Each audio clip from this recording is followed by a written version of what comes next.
आजरा साखर कारखाना हंगाम चालला 111 दिवस. 2.25 लाख टन दरम्यान झाले गाळप. 3.25 लाख क्विंटल साखर उत्पादित झाल्याची चेअरमन धुरेंची माहिती.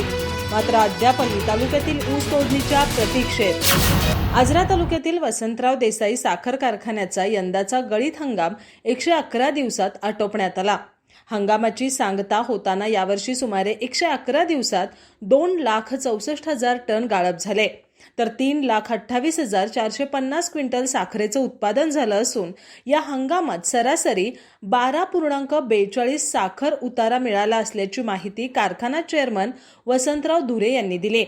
हंगाम सांगता कारखाना संचालक दीपक देसाई आणि त्यांच्या पत्नी सुमित्रा देसाई यांच्या हस्ते पार पडली.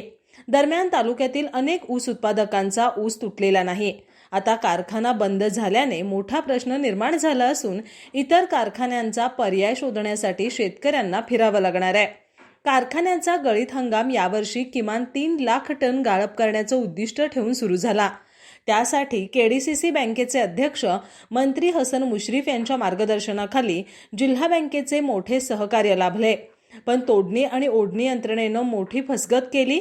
याबरोबरच संकेश्वर बांदा महामार्गाच्या कामाचाही परिणाम झाला.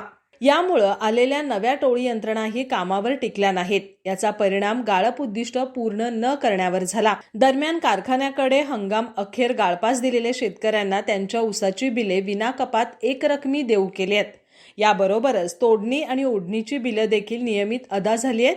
जिल्हा बँकेने कारखान्यास उपलब्ध करून दिलेल्या निधीचा काटकसरीनं वापर करत कारखाना कर्जातून बाहेर काढण्यासाठी व्यवस्थापन तत्पर राहिलंय. संभाव्य ऊस दराचा मुद्दा लक्षात घेत प्रस्तावित कोजन आणि डिस्टलरी प्रकल्प उभारणीकडे संचालक मंडळ प्राधान्य देणार असल्याचं चेअरमन श्री धुरे यांनी सांगितलं.